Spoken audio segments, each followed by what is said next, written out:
Everybody in and around the islands of the Java Sea knows about the man Axel Heist, perched on the little island of Sanduran.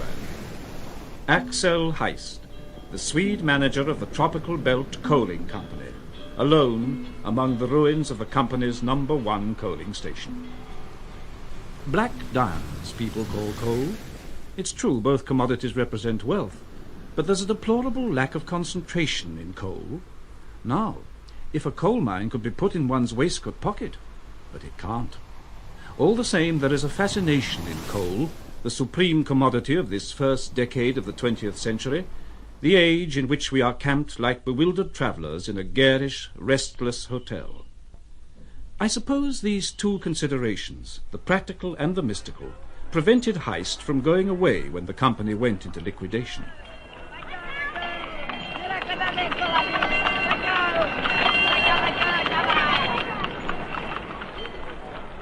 Heist the Swede. For 15 years now, on and off, Heist has been turning up here in Surabaya. We're a hail-fellow well-met crowd as a rule. Sea captains like Morrison and myself who sail the Java Sea, traders from the islands, planters, Surabaya businessmen and so on. Of course, we've standards of our own, no worse, I dare say, than other people's, but politeness isn't one of them. And some of us found Heist's polished courtesy and a sort of playfulness in all he says a bit disconcerting. He isn't the sort of man one can speak familiarly to. There's something in him one doesn't care to. He's a queer fellow. From the first we had difficulty in making him out. He was not a traveller. A traveller arrives and departs, goes on somewhere. Heist did not depart.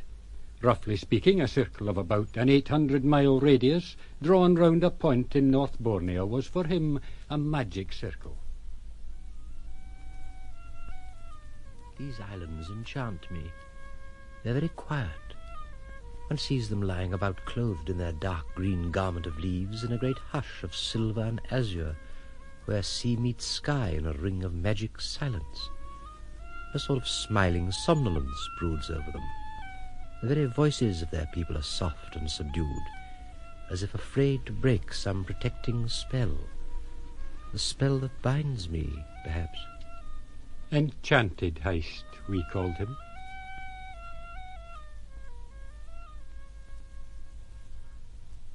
I suppose I was the first to meet Heist when he came out here. He brought letters of introduction from Europe to our firm, Tesman Brothers. Oh, very satisfactory they were, but I must admit I couldn't make him out. We exchanged the usual civilities, and I said we'd be happy to assist him in his plans. And, you're interested in, Facts. There is nothing worth knowing but facts. Hard facts. Facts alone, Mr. Tesman. So we called him Hard Facts Heist. His sayings stuck to him and became part of him. After that he moved about the Java Sea on our firm's trading schooners for a while, presumably in search of facts, then vanished on board an Arab ship in the direction of New Guinea, and stayed there so long he was nearly forgotten. He came back at last in a native proa full of Gorham savages, with a portfolio of sketches under his arm. He showed these willingly, but he was very reserved about anything else. Oh, I've had an amusing time, thank you. A man who'll go to New Guinea for fun. Well. Then, years later, that drunken old reprobate McNabb pinned yet another label on him. He's a perfect gentleman. Perfect. But he's a utopist. Thank you, Mr. McNabb. You must come and quench your thirst with me. Perhaps that was it.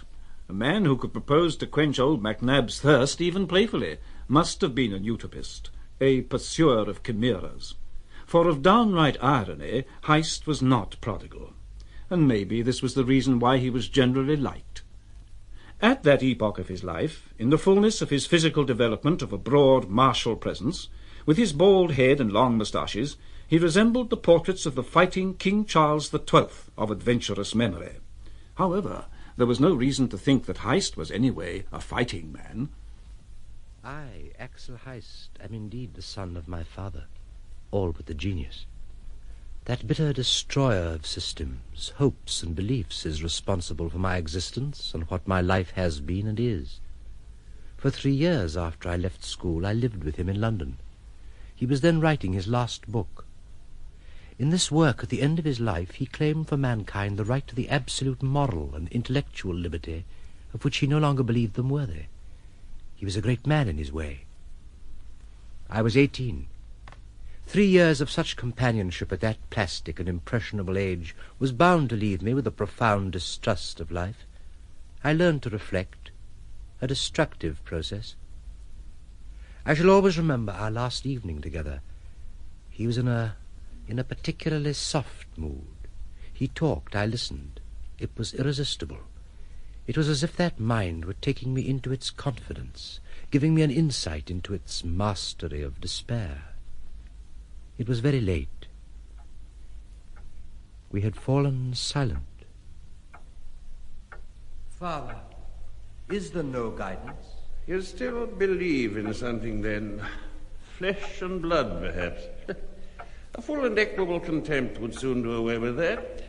But since you've not attained to it, I advise you to cultivate that form of contempt called pity. It's easier. Always remembering that you, too, if you're anything, are as pitiful as the rest. Never, of course, expecting any pity for yourself. What is one to do, then? Look on, never make a sound. Look on, and never make a sound. The last words of a man who had spent his life blowing blasts upon a terrible trumpet which filled heaven and earth with ruins while mankind went on its way unheeding. For years it has been my defense against life, to look on and never make a sound. One day, just after the MacNab incident, Heiss turned up in Timor. He was mooning about Daly, a most pestilential place, possibly in search of some undiscovered fact, when he saw Morrison coming towards him. Heiss stopped with a slight bow in the manner of one prince greeting another prince on a private occasion. Heist! This is an unexpected pleasure. Would you have any objection to drinking something with me in that infamous-looking wine shop over there? A wine shop? Where? Oh, yes, yes, of course. Oh, thank you. The sun is really too hot to talk in the street.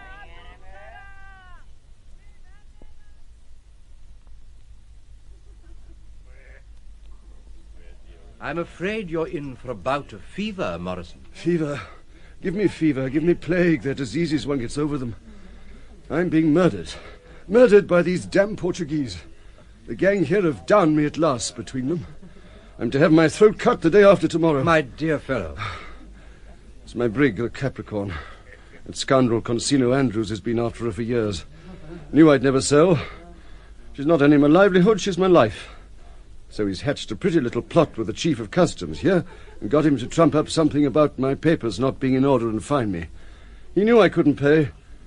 And the customs people seize the ship and give me a week to find the money before they auction her. Time's up, day after tomorrow. What a disgraceful business. Listen, Heiss. This morning, on board in my cabin, I went down on my knees and prayed for help. I went down on my knees. I prayed like a child, of course. I believe in children praying. Well, women, too. And I don't hold with a man everlastingly bothering the Almighty with his silly troubles. Seems it's cheek. Anyhow, this morning I prayed. A sudden impulse. I went flop on my knees. Only this is such a God-forsaken place.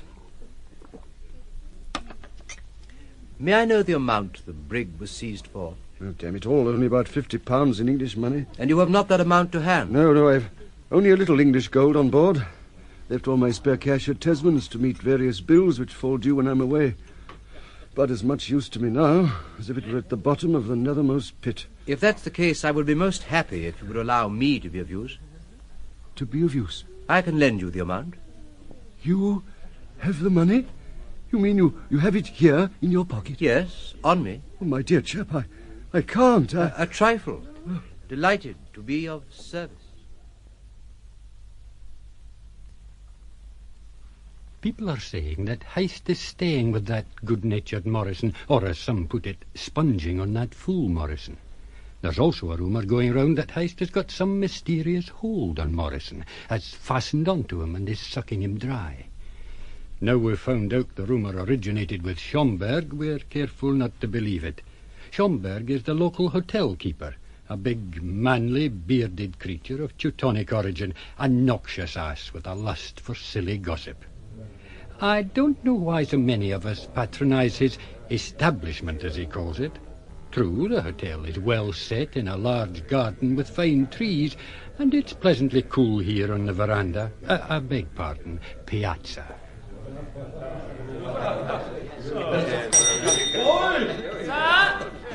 Mr. Schomberg, sir! I come! Ah, Morrison and Heist just gone by. They seldom come in here. The spider and the fly have just gone by, gentlemen. Now we are among ourselves. Well, gentlemen, all I can say is don't ever get mixed up with that Swede. Don't you ever get caught in his web.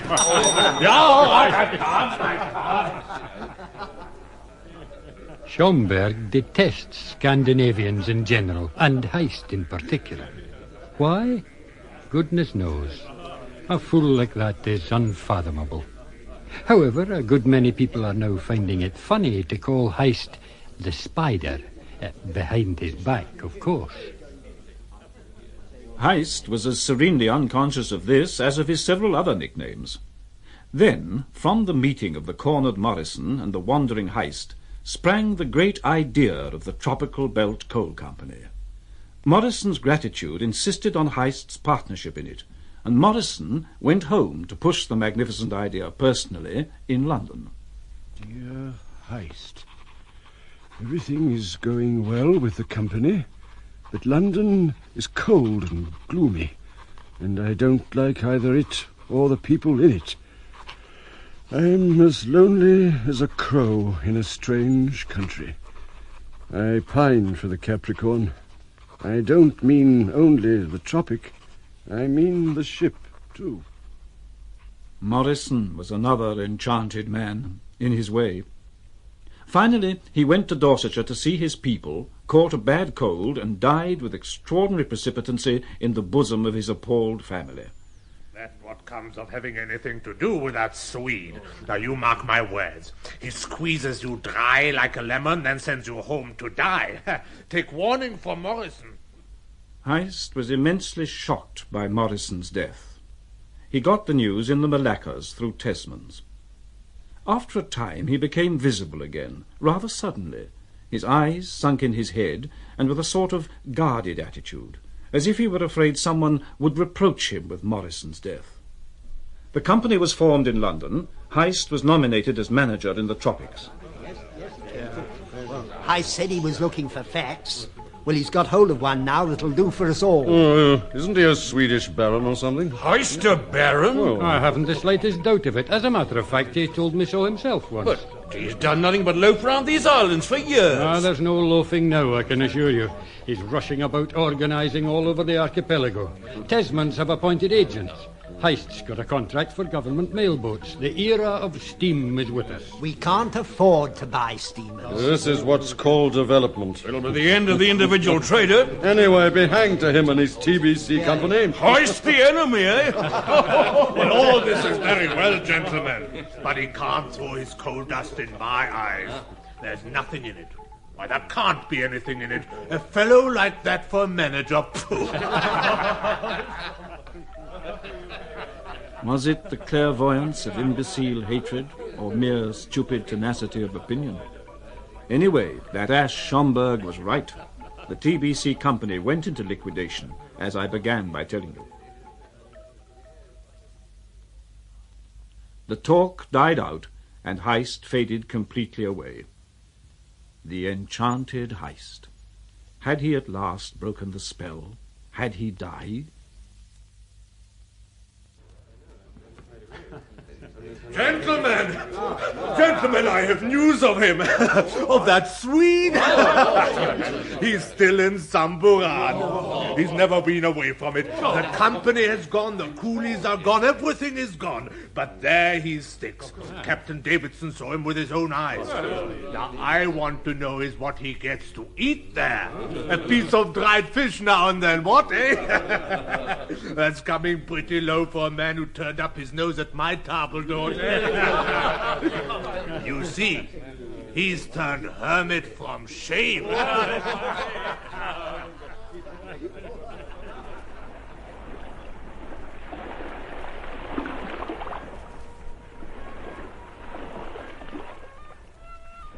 suppose it is the essence of my life that it should be a solitary achievement. Well, here I am, solitary, as if I were on the highest peak of the Himalayas. What is this island but the top of a mountain? With Axel Heist perched on it immovably. His most constant visitors were shadows, shadows of clouds. They relieved the monotony of the inanimate brooding of the tropical sunshine. His nearest neighbour was a volcano, a dull glow, expanding and collapsing spasmodically against the clear stars. Just like the glow of my cigar, and about the same size at this distance. It's a full moon tonight. There isn't enough wind to blow a feather along. I could read by the light of a candle, but I don't. On the nights of full moon, the silence on Samburan was dazzling. In the flood of cold light, Heist could see his immediate surroundings, an abandoned settlement invaded by the jungle. The most conspicuous object was a blackboard, raised on 2 posts, presenting to Heist, when the moon got over that side, in white letters at least 2 feet high, TBC Company, his employers, his late employers, to be precise. Action. The first thought, or perhaps the first impulse on earth. The barbed hook, baited with the illusion of progress, to bring out of the lightless void the shoals of unnumbered generations. Yes, and I, the son of my father, have been caught too, like the silliest fish of them all. My apostasy has been in vain. Morrison is dead. I am ashamed for nothing.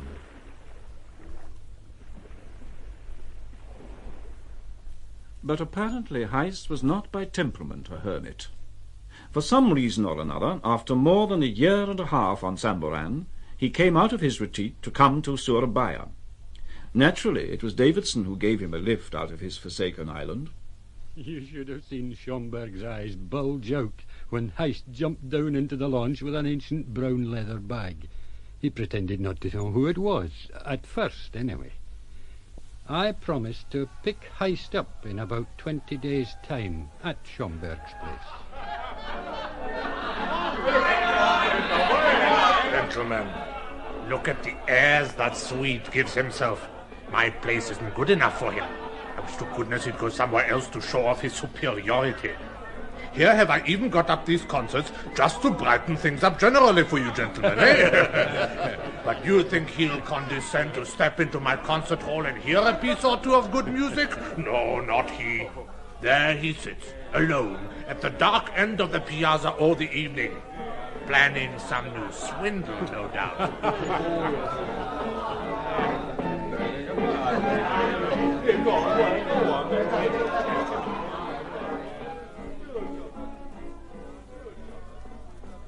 The enchantment of the islands is dead, but I am still a captive. I shall never leave. Where would I go? After all these years, there isn't a soul anywhere in the world belonging to me. I was perfectly prepared to withdraw from the world and live as a hermit, but in the moment of renunciation I was irrationally moved by this sense of loneliness. It hurts me. One evening, driven to desperation by the scraps of tunes which pursued him even to his bedroom, Heist made his way under the trees to the door of the small barn-like structure of my concert hall. He lifted the calico curtain and went in.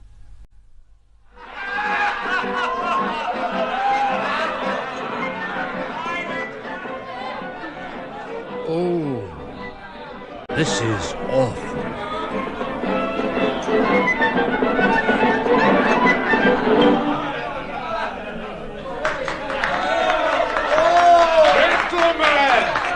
Gentlemen, please! I have an announcement to make to you.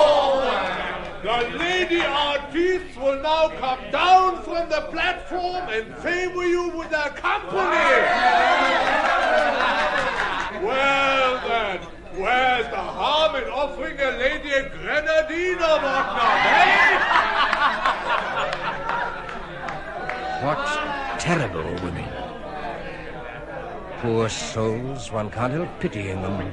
Dispirited, hopeless, at their age too. Ah, I can't stand it. I'm going. By George. There's a girl. She was still on the platform, sitting motionless in her chair in the second row of the orchestra. It was evident she was a girl in the outline of her shoulders, in the slender bust, and the two thick brown tresses wound round an attractively shaped head. A large, raw-boned woman went and bent over her. The woman's lips moved. The girl jumped up swiftly and came down the steps of the platform with the big woman treading on her heels. On the floor of the hall she paused, stumbled one step forward, and stood still again. Her arms hung down, her eyelids were lowered.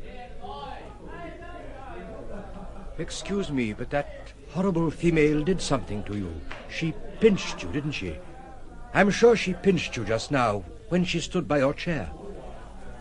I'm sure she pinched your arm most cruelly.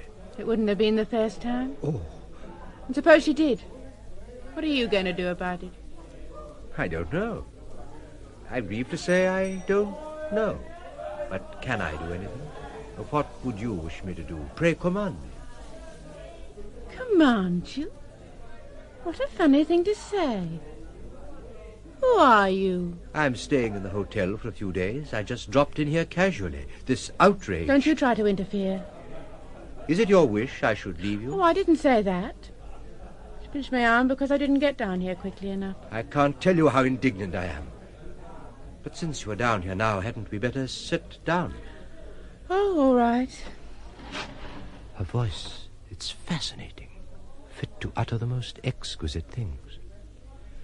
Do you sing as well as play? Never sang a note in my life. You're English, of course. Well, what do you think? Why do you always smile when you speak? It's my unfortunate manner. Is it very objectionable to you? No, it was only I noticed it. I haven't come across so many pleasant people in my life. How did you get in with this lot? Just bad luck. Well, they're starting. I must go. I say, can't you defend yourself against them somehow? There are too many for me.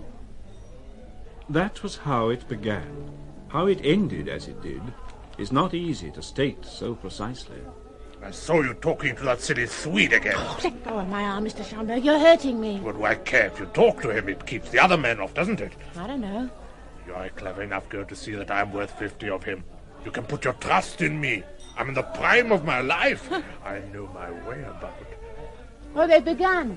What's it matter? I pay. Listen, we'll get rid of the old woman.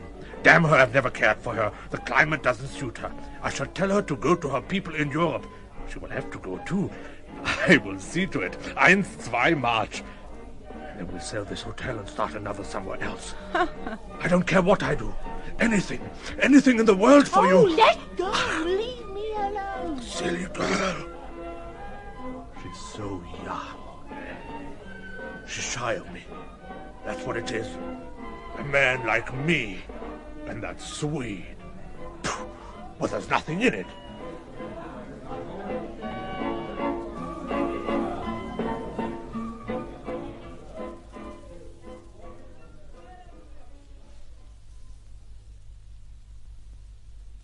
On a later evening, the girl spoke to Heist of her miserable past, in simple terms, with the sort of unconscious cynicism inherent in the truth of the ugly conditions of poverty. My father taught me to play the violin. To play in theatre orchestras, small theatres, of course. My mother ran away from him when I was little. Who looked after you? Oh, landladies mostly. pay was poor, and he used to drink a bit. For the fun of it, but to forget my mother. What else could you expect? What else could you expect? And one night he fell over with a crash into the orchestra pit. He'd had some kind of a stroke. So I joined up with this Zangier Como lot. Now he's in a home for incurables, and here I am with no one to care whether I make a hole in the water the next chance I get or not. Oh, if it's just a question of getting out of the world, I think you could do a little better than that. Oh? I only bewilder you. Oh, what's the use of talking? Do something. I didn't speak to you first. I didn't begin it, did I? It was you who came along and spoke to me when I was standing over there. What did you want to speak to me for? I don't care what it is, but you must do something. You're a gentleman. You can. Can I? Why did you say command me, then? You weren't making fun of me, were you? I've never been more serious in my life. You'll never be sorry for it. Listen, I'm not 20 yet, and I can't be so bad-looking, or else, well, I've been worried and pestered by fellows often. I don't know what comes to them. What's the matter? Nothing. Well, it's not my fault. I don't even look at them. Never. Did I look at you? Did I? No. Don't go and throw me over. If you did, I don't know what I'd do. I could never throw you over. I know I'm not much, but I'm not the sort men turn their backs on, and you ought to know it too, unless you're made differently from the others. Oh, no. You aren't like the others. You aren't like anybody in the world I've ever met. How can you laugh? Steady. Pretend you've said something to make me laugh. Schomberg's watching us. Oh, him. He's always after me. I hate him. I hate him. I'm not rich enough to buy you out, but I can always steal you. Oh. Get away now and try to smile as you go. She obeyed with unexpected readiness. She had very white teeth, and the effect of the mechanical ordered smile was joyous and radiant. It astonished Heist. No wonder women can deceive men so easily. Here was a smile, the origin of which was well known to him, and yet it had conveyed a sensation of warmth, had given him an ardour to live, which was very new in his experience.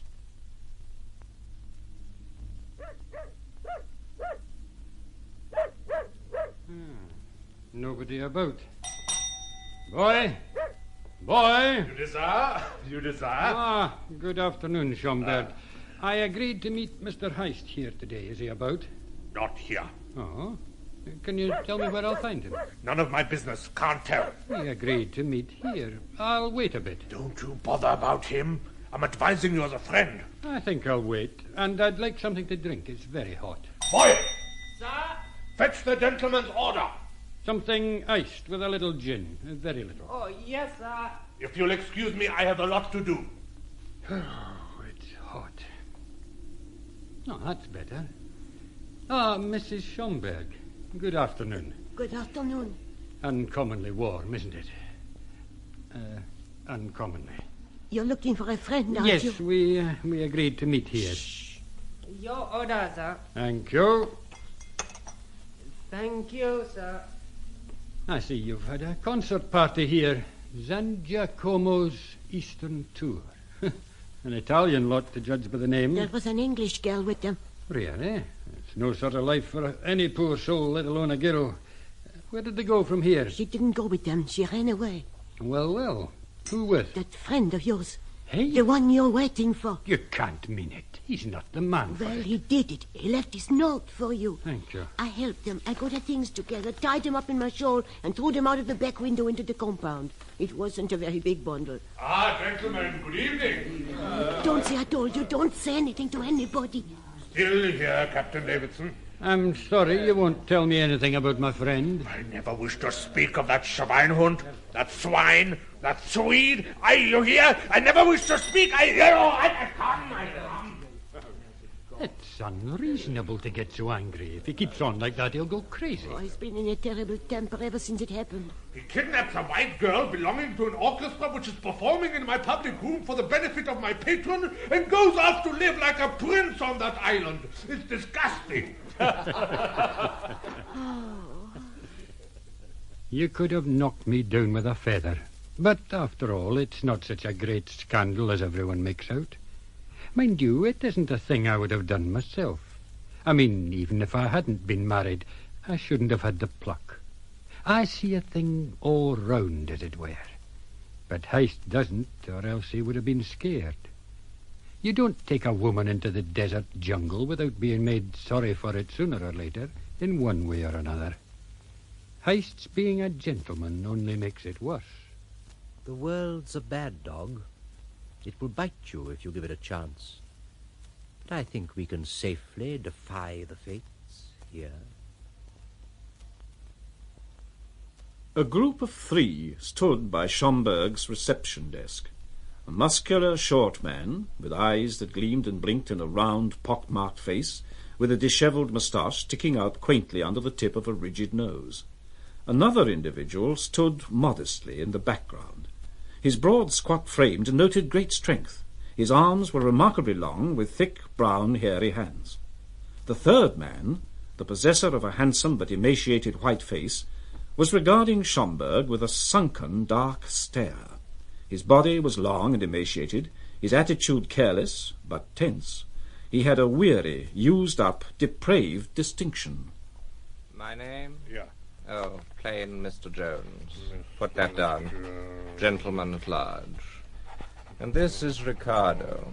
Martin Ricardo. Secretary. You must have the room next to mine. Oh, we can easily manage that for you. Occupation, please. Occupation? Put down, well, tourist. We've been called harder names before now. I'll say. It won't hurt our feelings. And you're, a servant of yours? Oh, that fellow of mine. He'll be all right. When he wants anything, he takes it. Name? Peter. Pedro. Pedro the alligator hunter. Yeah, Pedro. Alligator hunter. Funny trade. He's useful, and he's so devoted to me that if I tried to give him the sack, he'd fly at my throat. I hope you're not putting that down in your book. Oh, no, of course not. Do you get many people here in the evenings? 20 covers or so take one day with another. Are you partial to table d'hôte, sir? I like a place where you can see some local people in the evenings. Infernally dull otherwise. I'll say it is. You've no women in the hotel? Eh? Women? What on earth do you mean by women? There's Mrs. Schomberg, of course. She knows how to keep her place, then it'll do. I can't stand women near me. They give me the creep. It's a funny thing, but for weeks now I've fancied there's been gambling going on at Schomberg's place, on the quiet. It seems incredible Schomberg, of all people, should risk that sort of thing. Oh, hello, Schomberg. Here, come on, take a card. Anyone, it doesn't matter. Childish nonsense. In my billiard room, too, Mr. Ricardo. What else a chap to do all the afternoon? Look. This gambling has got to stop. It's all very well, Mr. Ricardo. I wasn't myself when I gave permission for the use of my hall of an evening. I know you told me that girl. Oh, we don't want that all over again. I was crazy to let you do it. Look, Mr. Schomberg, here we sit friendly enough, but I don't want you to make any mistakes. You're no more to me than that fly there. I could squash you or leave you alone. I've had such a schooling from the governor you'd never know from my face if I meant to rip you up the next minute or... As of course I could in a jiffy. I always carry a knife. You don't? Yeah. Strapped to me leg. See? Look here. I need your rooms. Yes. Yes, I've been thinking you might for some time past. Personally, nothing would suit me better. I've never been so bored in my life. Only, you see, the governor's subject to fits. Fits? Yeah. Fits of laziness, I call them. Generally speaking, I can talk him out of it, but when he says, "Martin, I'm bored," there's nothing to do but shut up, damn it. If only I had something to lever him out with. Gott in Himmel, will nothing get him out? Will he stop here immer, always? Suppose I were to make you an offer, couldn't you? No, I couldn't. Not unless I had something to lever him out with. It's no use arguing with him. Listen. Yeah? I could put you on the track of something. On the track of a man. It's a certain Swede. There's money in it. Money? Minted gold. Oh. So you see, it's perfectly safe and no trouble at all. The petticoat's the trouble. Oh. Well, he'll just have to get over the shock as best he can. Now, come on, let's get down to brass tacks. How do I get there? What landmarks have I got? It was now several weeks since Heist had brought the girl back to Samburan with him. On this morning, as on every morning since his return, he came out onto the veranda and leaned on the railing in an easy attitude of proprietorship. The bulk of the central ridge of the island cut off the dwellers in the bungalow from sunrises. The day sprang upon them in its fullness when the sun cleared the ridge and looked down with a devouring glare like the eye of an enemy. Heist appreciated this early coolness, the subdued, lingering half-light, the faint ghost of the departed night, captured for a moment longer between the great glow of the sky and the intense blue of the sea. It's done. This strange, this incomprehensible woman is here, in the fortress of my solitude, part of my existence. There's something inexplicable in her. I don't know whether it's stupidity or inspiration, weakness or force, or simply an abysmal emptiness, reserving itself even in moments of complete surrender. Yet every time she speaks, she seems to abandon something of herself to me, something exceedingly subtle, inexpressible, while oh, well, we shall see. Oh, there you are, Lena. Yes. Do you know what I was thinking? No. What was it? Were you thinking of me? I was wondering when you would come out. I wasn't very far away. Too far for me, apparently. I was only doing my hair. I wasn't long. Too long for me. Oh. What's the matter? Wang. He's just there, or he isn't. I never hear him come, and I never see him go. That's it. He vanishes. It's a very remarkable gift in that Chinaman.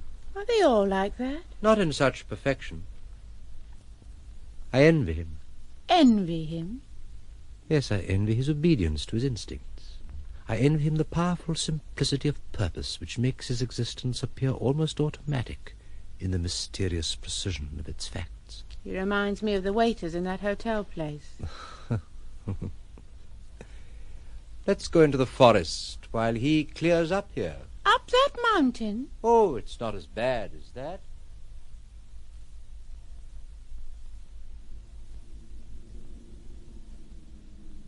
How high up we are. Come out here onto this ledge. What's the matter? All that blinding infinity of sea? Don't you like it? It makes my head swim.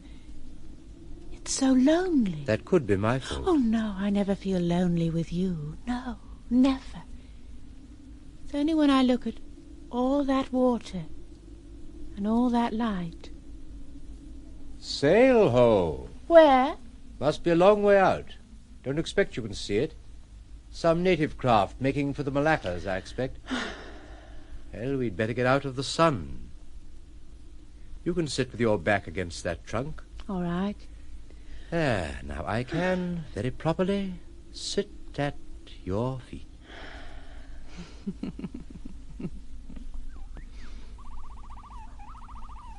Well, Princess of Samburan, what's the meaning of this long scrutiny?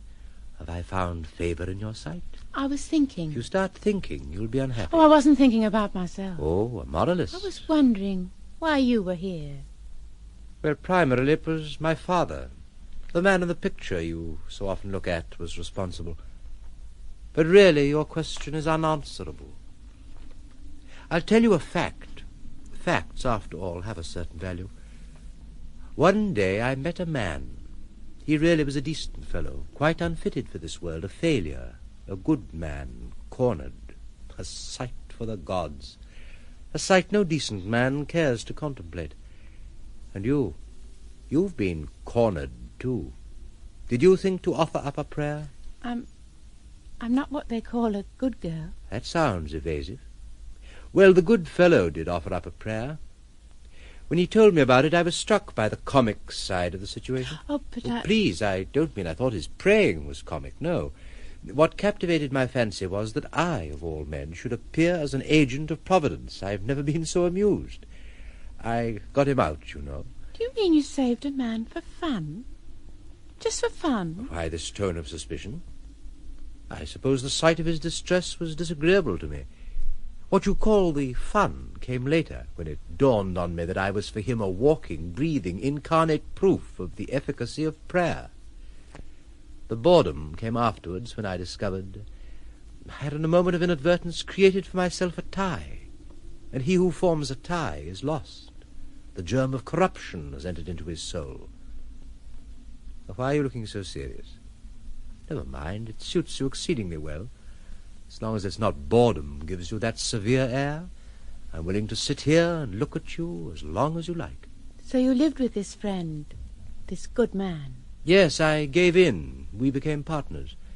I don't know what else I could have done. I had to be loyal to the man. When one takes a hand, you know... No, the shade of Morrison has no need to haunt me. Well, Lena, why are you staring like that? What's the matter? Morrison? Morrison? Very extraordinary. Have you ever heard the name before? Morrison was the name of your partner? Yes. He's dead, isn't he? Yes.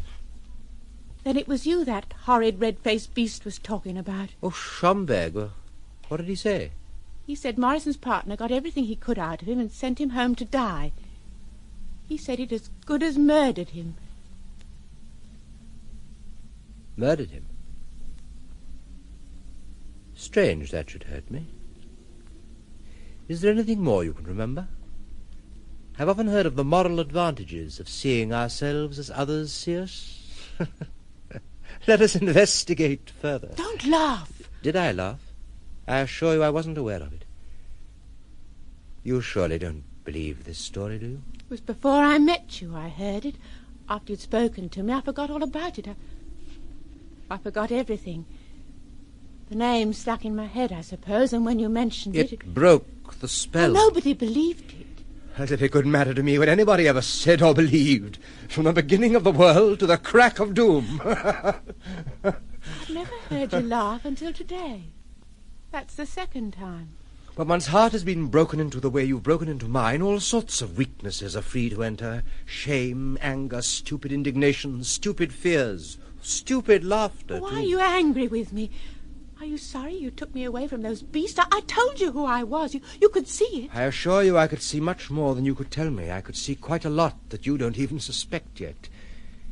But you can't be seen quite through. What more do you want from me? Impossible, I suppose. Oh, it isn't because I think little of what I've already got. Oh, no, I think so much of this possession of mine that I can't have it complete enough. I know it's unreasonable. No, you can't be holding anything back now. I couldn't. I wish I could give you something more or something better or whatever it is you want. Well, you can tell me whether you would have come with me like this if you'd known it was me that abominable ass Schomberg was talking about. A murderer, in fact. It wasn't murder. It was worse. To kill a man outright is a comparatively decent thing to do. I've never done that. Why ever should you have? My dear girl, you don't know the sort of life I've led. Men who haven't been in nearly such tight corners as I have had, as they say, to shed blood. No, I've never killed a man. Never loved a woman. Never. Not even in my dreams. Never? Never. Really never? Never.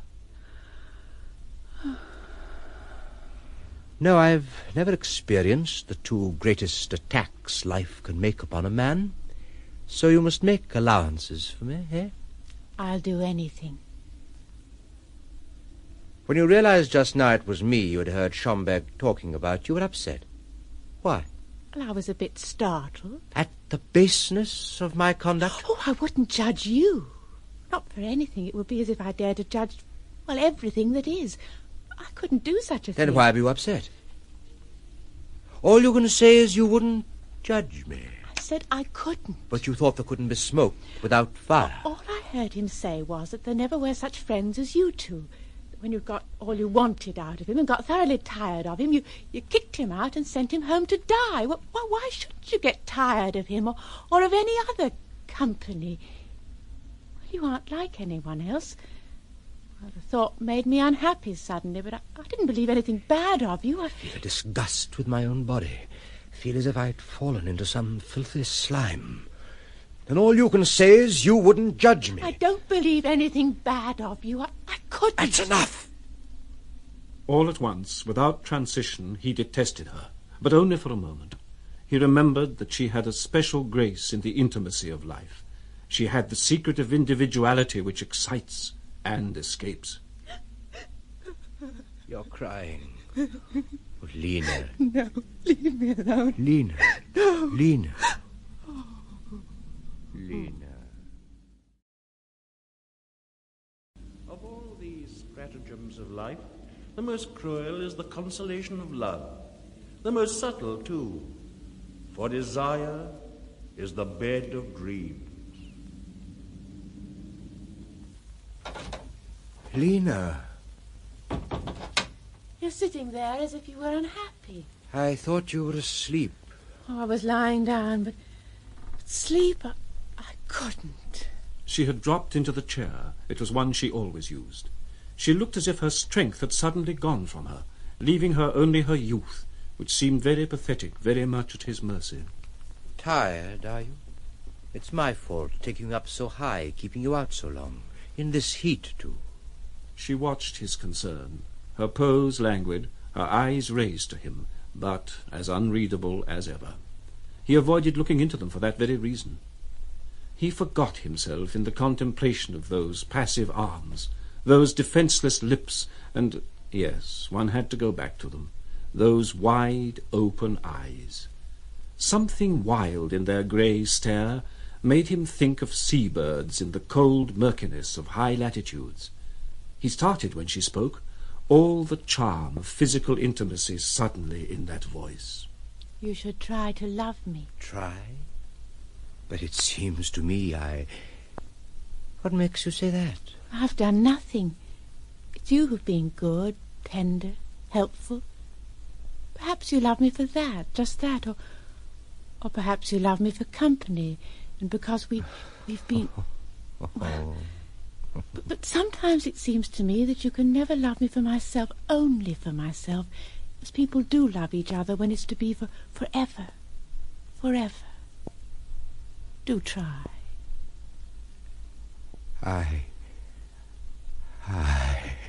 Do try. My dear Lena, it looks as if you were trying to pick a very unnecessary quarrel with me. Of course, I know there's no one else to quarrel with. Don't. I don't even know what I've done or left undone to distress you like this. Are you worrying about the future? I assure you there's nothing to be frightened of. Surely you don't think after what I've heard from you today I'm anxious to return to the haunts of men? I murder my poor Morrison. And let us forget it. There's something in you, Lena, can console me for worse things, uglier passages. And if we forget there are no voices here to remind us, dear, dear girl, nothing can break in on us now.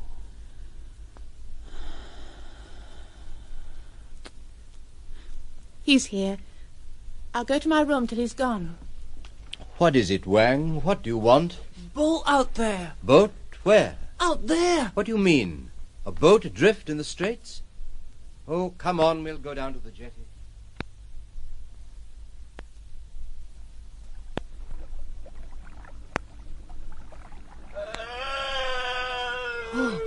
What's that? Where is it? Devils? It's coming from underneath us. Of course, under the jetty. The current must have drifted them there. Oh, there you are. What's the matter? Wounded? Not mine. There's in trouble. There's no sleep for trouble. Shut up. Drink, man.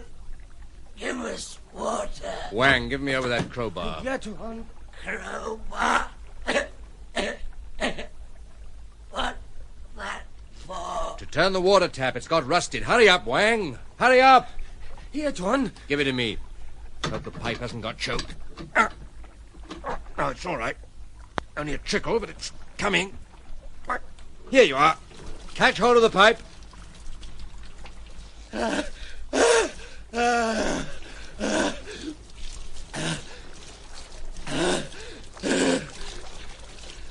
All over me. Wonderful. Life running and soaking into you. Pedro! Get back, you bloody savage, you! That will teach you to keep back where you belong, you slaughtering savage, you. Next time I'll rip you open from head to heel. Poor brute. I don't really mean it, sir. Now, come along, Mr. Jones. It's your turn. Oughtn't to have drunk first, I know. I forgot myself. Up you come. How do you do, sir? How do you do? He's the pipe, Governor. Catch hold. Let me steady you. All right.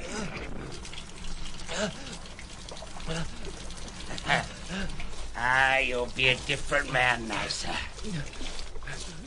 We've been 30 hours tugging at the oars. Lost our bearings. Ran out of water. Now, let me give you a leg up, sir. Now then, ready, sir? 1, 2, 3. Up you go! When I saw a wharf on what appeared an uninhabited island, I couldn't believe my eyes. You doubted the reality of the wharf. I thought it was a delusion. Most extraordinary luck. Seems like a dream. A lovely dream.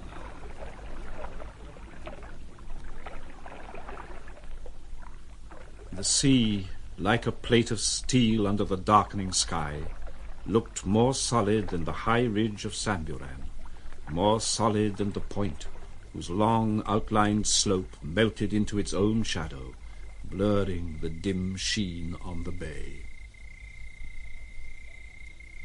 I am prevented from offering you a share in my own quarters. I should regret it more if I were not in the position to give you a choice of one of those bungalows here, on the opposite side of the clearing for a temporary home. This one would be best. It's our counting house. There's still some furniture in it. I'm pretty certain you will find a couple of camp beds in one of the rooms. Most civil of you, I'm sure. Thank you. I've sent Wang for the key and a light. I can see his lantern coming. Is that you, Wang? Yeah, Tuan. After working at the stiff lock, Wang applied his shoulder to the door. It came open with explosive suddenness. From the dark slope of a tall stand-up writing desk, a forgotten, solitary sheet of paper flew up and settled gracefully on the floor. That night, the girl woke from a painful dream of separation, brought about in a way she couldn't understand. The desolate feeling of being alone persisted. Then she saw she really was alone. In a moment, she was at the curtain that hung in the doorway and raised it with a steady hand. Heist, standing by his desk, turned his round, uncovered head set on a fighter's muscular neck towards her. Are you looking for something? I say, Lena, are you certain Wang didn't go through the room this evening? When? While I was with those boat people. Well, I heard nothing. What's the matter? What woke you just now? I tried to be as quiet as I could. I don't know. My dream, perhaps. I woke up crying. What was the dream? You've missed something out of that drawer, haven't you? I haven't touched anything in the house but what you've given me. Lena! What is it? Nothing very precious as far as value goes. I thought it must be money. Well, my loose money is always kept in that left-hand drawer, unlocked. Wang knows where it is, but he isn't a thief. That's why... It isn't me, so it must be Wang. You ought to make him give it back to you. It's a very little value. Don't worry about it. You woke up in a fright, you say? No. I wasn't frightened. I was miserable. You see, you weren't there. I couldn't tell why you'd gone away from me. Oh, a nasty dream, the first I've had since... The best thing you can do is to go back to bed and go to sleep. And you? I think I shall smoke a cheroot on the veranda. Don't be long. Wang, beyond a doubt. But why take my revolver? Shoot and inherit. Very simple. No. He could have done that any time these last 12 months. He must have taken it tonight sometime. Why? He obviously thinks there's danger ahead. Why must this happen now? Heist felt contemptuously irritated with the situation. The outer world had broken in upon him, and he didn't know what wrong he'd done to bring this on himself, any more than he knew what he'd done to provoke the horrible calumny about poor Morrison. And she only half disbelieves it? This moral stab in the back seemed to have taken some of his strength from him. He had no desire to do anything, to come to terms with Wang, or to find out from the strangers how their predicament had come about.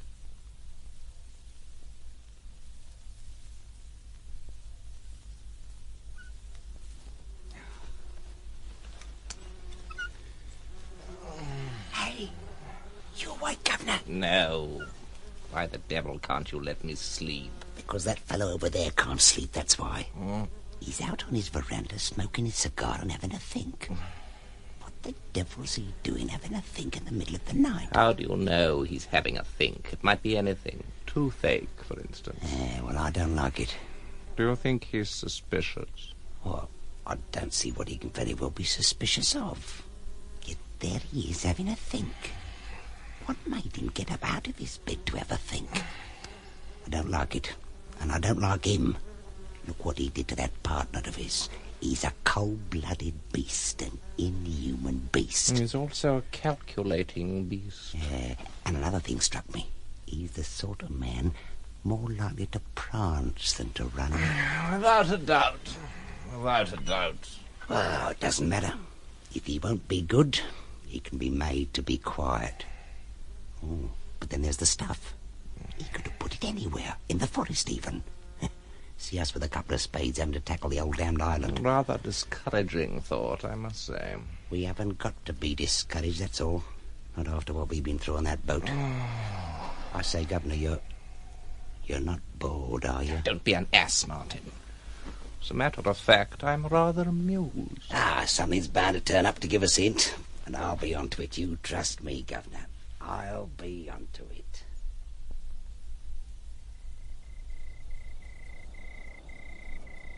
At last, there goes Heist for a stroll before breakfast. Now's me chance. I've got to see that girl alone and find out what she knows. A quick rush now, and I'm in.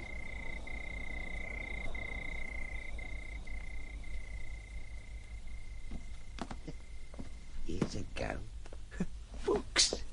Nothing but books. What the devil's the fella think he's got here at school? Funny sort of place. Nobody about. Pity. That's her in there, behind the curtain. Now then, no screaming. I ain't gonna hurt you. Far from it, you beauty. Jiminy, my throat. The fingers are like steel. Muscles too. All right. Needn't look at me like that. Never meant you no harm. Oh, I'm no joke if it comes to it. See? My knife. Always carried on my leg like that. You'll be all right with me. Yes. Well, that knife's stuck in me. Now listen. I'm quiet now. Straight I am. I can see now this wasn't the way with you. You aren't going to make a noise about this silly try of mine? No. Jiminy, you're a wonder. We should be friends yet. You aren't a tame one, neither am I. Where is it? Where is it? The swag, come on. Where's he keep it? Is it in the house? No. Sure? Sure. Does he trust you? No, I don't think so.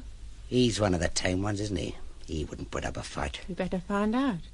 Jiminy, you're a girl. Here, chuck up all this and come with us. You can have your share. What do you say?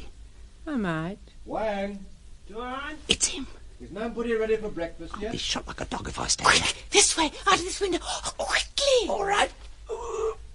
Lena, Yes? may I come in?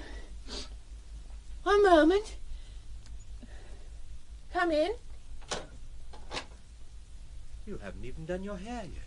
You look as white as a sheet. Oh, it's nothing. I feel a little tired, the heat, you know. You better rest a bit. I'll tell Wang to bring your breakfast in here. Wang! Tuan. Putnam, put his breakfast on a tray. Take it to her room. Yeah, Tuan. The usual flaming silence brooded over Sam Buran.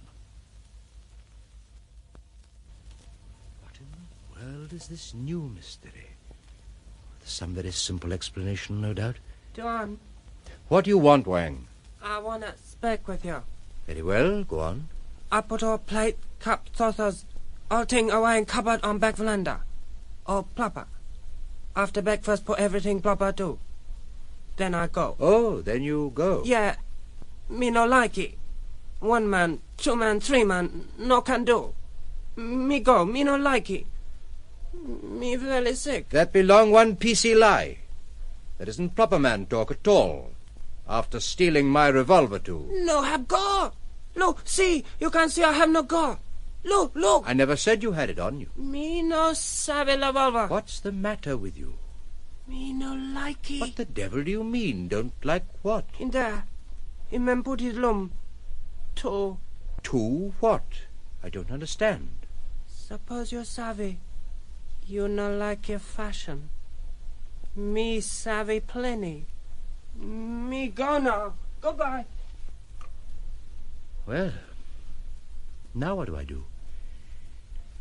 I suppose I'd better go and warn these people Wang's loose with a revolver. I don't want anything he may do to come back on us.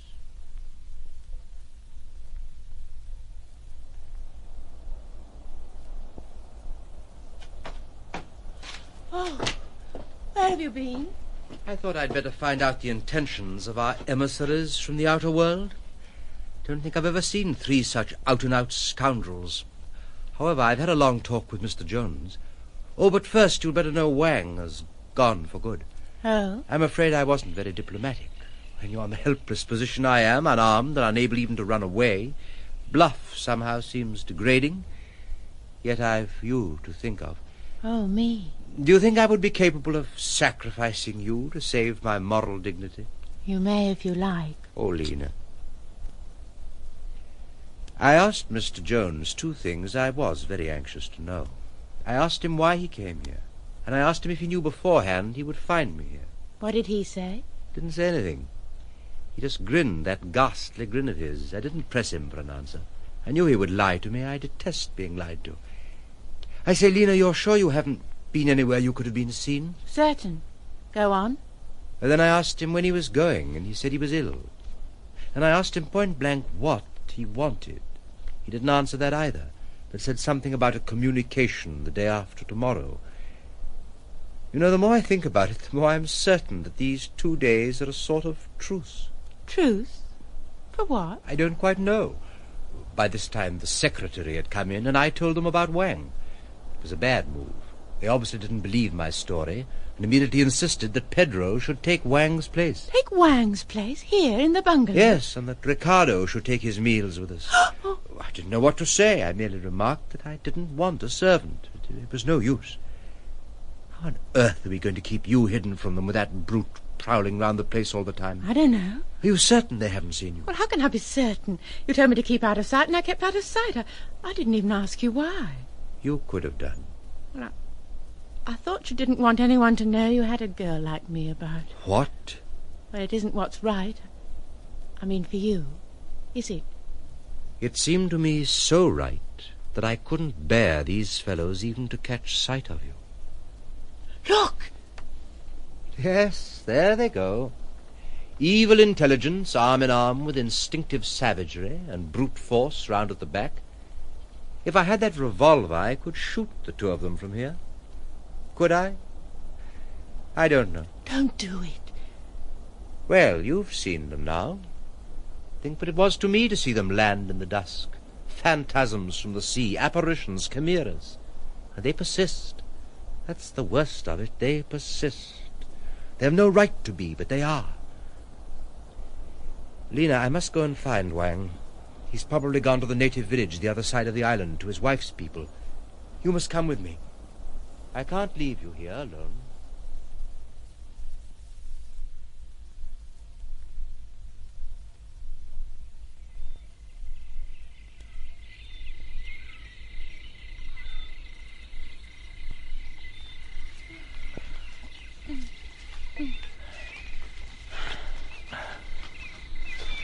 It's no hurry.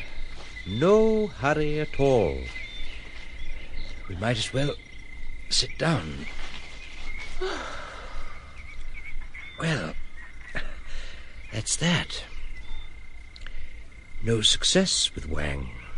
What's this idea of sending me away from you to those savages, too? You can do what you like with me, but not that, not that. Why be so indignant? It hasn't happened.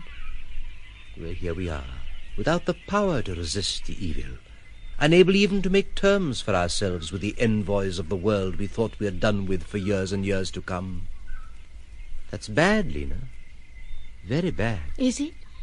I suppose it is. I don't know. Do you know? You talk as if you didn't really believe in it. That's it. I've managed to refine everything away. Anger, indignation, scorn itself. Nothing's left but disgust. I've lost all belief in reality. Lena, give me your hand. So warm, so real in mine. What's the matter, dear? No force, Lena, no conviction. How am I to meet this charmingly simple problem? I wonder if I could find enough courage to cut their throats as they slept. I wonder... No, don't think of it. I don't think. Something in me thinks, something foreign to my nature. Anyway, I don't possess anything larger than a penknife. There's somebody after us. Oh, no doubt we're being followed. We're certainly watched all the time. It doesn't matter. To think Davidson went past only 10 days ago. You never told me. What did we want with Davidson 10 days ago? I wish now I'd raised my arm and signalled to him. What good would that have been? No, we had no forebodings. There seemed to be an impregnable refuge where we could live out our untroubled lives and learn to know each other. Perhaps it's in trouble people get to know each other. Perhaps. How gloomy the forest's becoming. Surely the sun can't have set yet. Well, we'd better be getting back.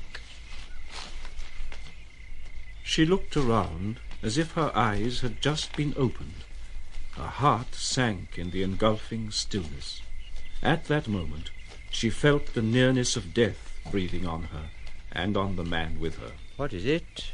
I was only wondering, do you think this trouble, this danger, evil, whatever it is a sort of punishment? Punishment? On us? What on earth for? Well, the way we've lived together. It isn't right, is it? It wasn't as if I was forced in or scared into it. I came of my own free will. I wanted to come more than anything in the world. So our visitors are the avengers of righteousness, agents of providence. That's certainly an original view. They would be flattered. You're making fun of me. Lena, are you conscious of sin? I'm not. By all that's holy, I'm not. You're different. I tempted you. You took me up from pity. Oh, you exaggerate. It wasn't as bad as that. Heist considered himself a dead man already, forced to pretend for her sake he was alive. This fair, palpitating handful of dust, warm, living, sentient, and his own, exposed helplessly to insult, outrage and degradation, and infinite misery of the body. Well, if you insist, we are miserable sinners. Let us hope for mercy together. No. Surely you can't want all the mercy for yourself. Well, here we are at the edge of the forest. Look at that. The bungalow across the cleared ground stood bathed in sinister light. Beyond the headland, lying black on a purple sea, stood an ill-omened chaos of sky. Great masses of cloud piled up and bathed in a mist of blood. Thunderstorm coming up. It doesn't look much like mercy, but I don't care. I do much worse than that, and someday you'll forgive me. You'll have to forgive me.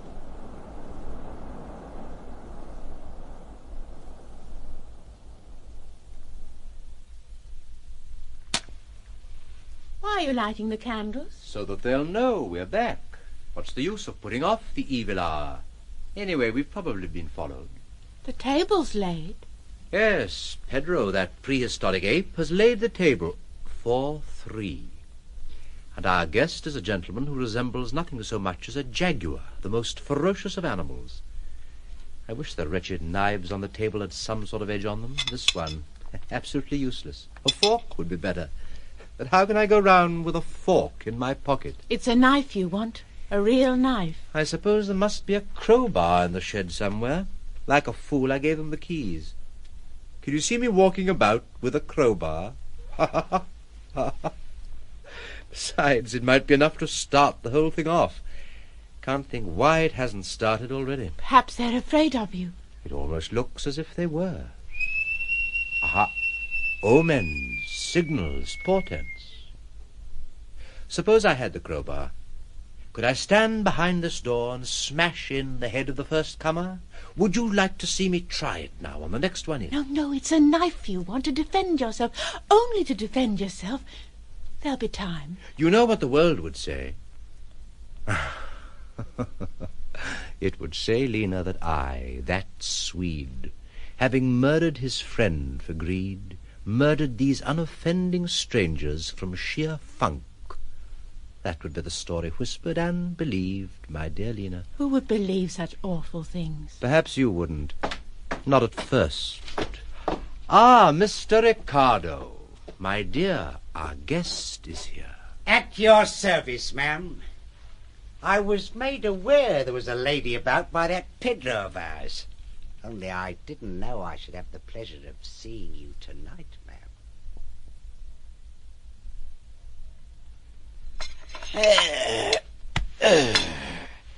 Yes, you and the governor ought to get on, sir. You can see at once he's a gentleman, can't you? Can I? Of course you can. Just as anyone can see you're one. He's expecting to see you tonight. Oh, he ain't at all well. And he can't make up his mind to go away without seeing you. Shall I go, Lena? Yes. Well, we've finished our meal. Suppose we go now. Right you are, sir. It's now or never. Good night, ma'am. You go on. I shan't be a moment. Right you are, sir. Oh, the storm's coming all right. Lena, I'm going to have it out with these two devils. Take care, oh, do take care. Oh, I will, really I will. Please, please. Immediately I've left, put on your black dress, put a black veil over your face and go up into the forest. Stay there till I come back.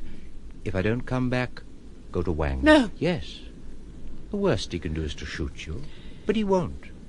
I'm sure he won't if I'm not there. Kiss me. Lena.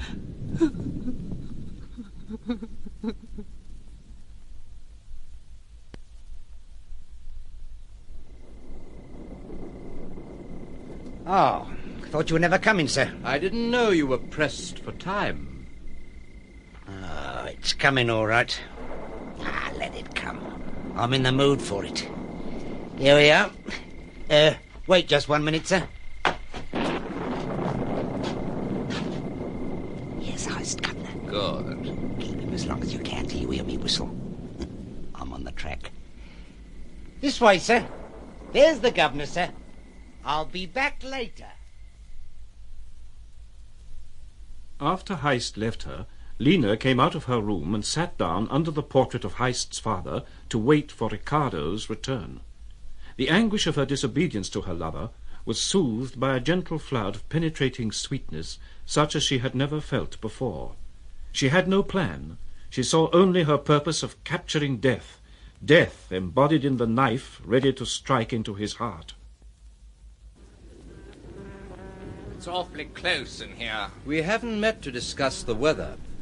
You favoured me early on today with a rather cryptic phrase about yourself. I am he that is, you said.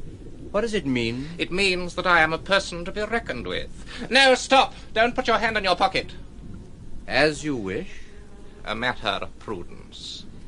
I have you covered at this very moment. You have been covered ever since you entered the room. Yes, from my pocket. Indeed. And I am a person to be reckoned with. What is this reckoning you are talking about? I don't know you. It's obvious we belong to the same social sphere.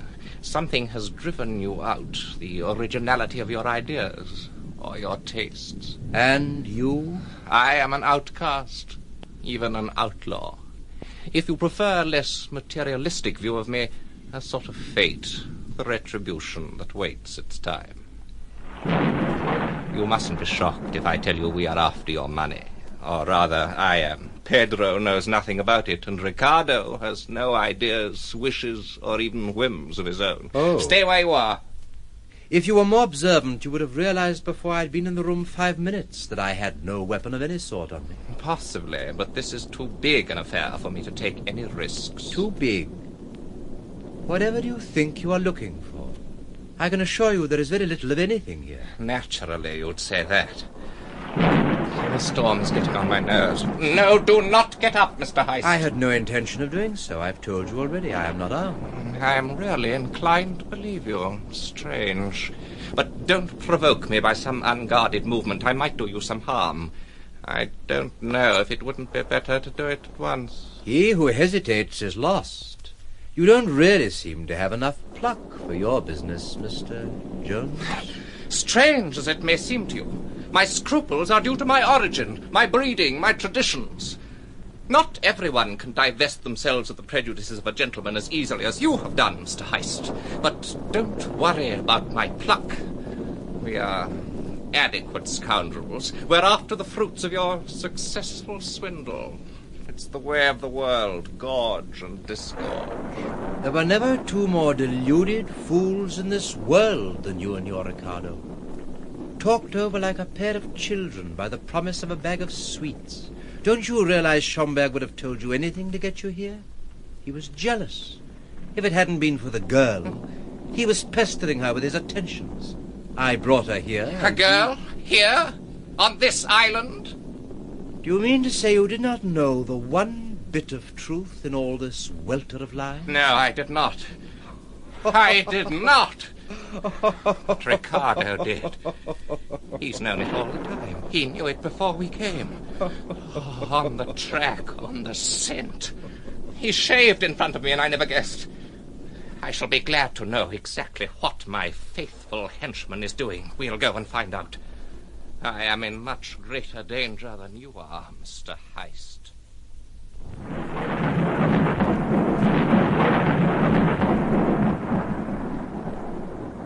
Governor would shoot me like a dog if he found out about us. But don't you worry, he won't get me. My little knife will see to that. Yes, your knife.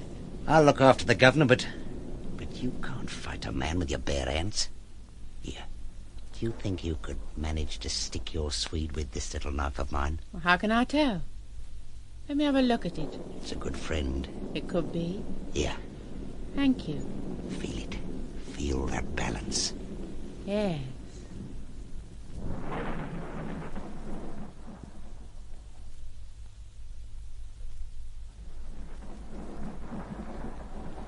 This exasperating thunder at least has the advantage of covering the sound of our approach. Heist's very will seemed dead of weariness. He moved automatically, his head low, like a prisoner captured by the evil power of a masquerading skeleton out of a grave. By the way, Heist, aren't you anxious about that fascinating creature to whom you owe whatever pleasure you find on our visit? I have placed her in safety. I took good care of that. You have? Look, is that what you mean?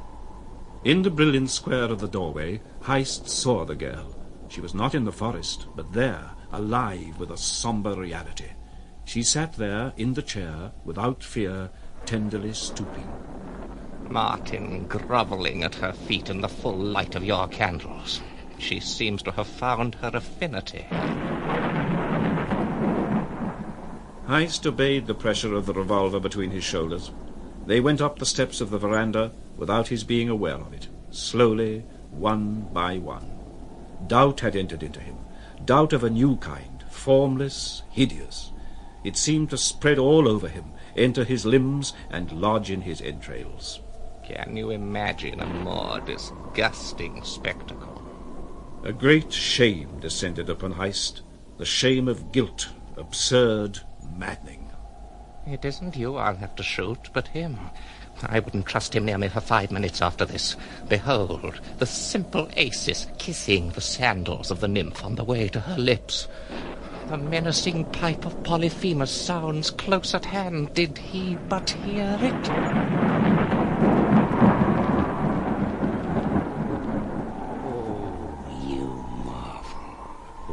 One in a million. I'm at your feet. Look at me.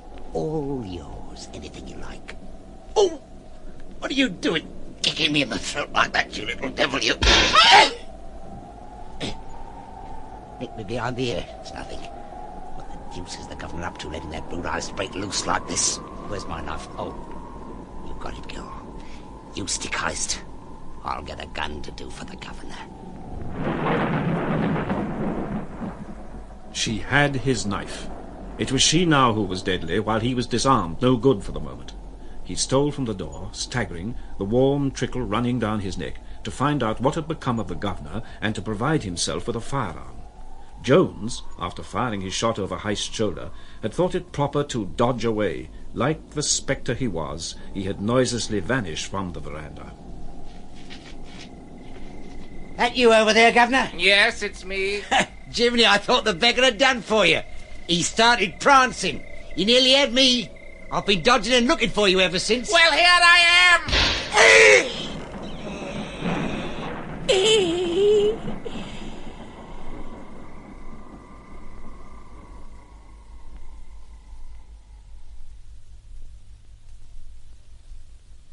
You're safe now. I've got the knife. With dread, Heist forced himself to look at the girl. I would never, never have let him get it back. Never. Oh, my beloved. Suddenly, Heist remembered Wang. How clear this all was. How extremely amusing. Very. No doubt you acted from instinct. Women have been provided with their own weapons. I was a disarmed man. I have been a disarmed man all my life. You may glory in your resourcefulness and your profound knowledge of yourself. But may I say that your earlier attitude, suggestive of shame, had its charm? Oh, you are full of charm. You mustn't make fun of me now. I have no shame. I was thanking God with all my sinful heart for having been able to do it, for giving you to me. Oh, my beloved, all my own at last. Every modulation of her enchanting voice cut deep into his heart, so that he could hardly understand what she was saying. He stared as if mad. What is it? He turned his back on her. Are you angry with me because I disobeyed you about the forest? Because I... A sudden droop, an extraordinary faltering in her voice made him spin round. He seemed to read some awful intelligence in her eyes. He snatched her up bodily out of the chair, carried her off into the next room, and disregarding an unexpected metallic clatter on the floor, laid her on the bed. What's the matter with me? You've been shot. Yes, I did feel something. Jones's first bullet must have hit you. Where's the knife? Give it to me, it's mine. Here it is. For you, my beloved. Kill nobody. No. No more killing. There will be no more. Oh, my beloved, I've saved you. Why don't you take me in your arms and carry me away from this lonely place? Heist bent low over her, cursing his fastidious soul, which even at this moment kept the true cry of love from his lips in its infernal distrust of life. Who else could have done this for you? No one in the world. With a terrified and gentle movement, he slipped his arm under her head. She felt relieved at once of an intolerable weight, and was content to surrender to him the infinite weariness of her tremendous achievement. She saw him stooping over her with his kindly, playful smile. He was ready to take her into the sanctuary of his innermost heart forever.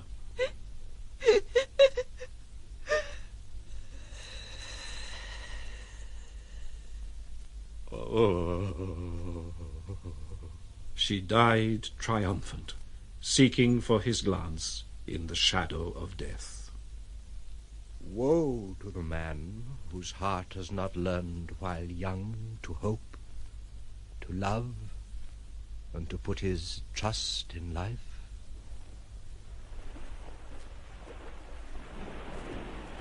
Men alone can arouse in one a disgust of pity. Yet I find it easier to believe in the misfortune of mankind than in its wickedness.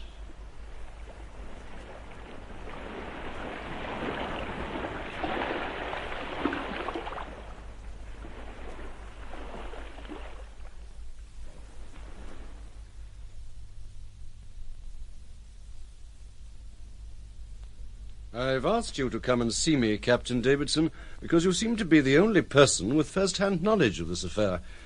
I understand you knew the late Baron Heist well.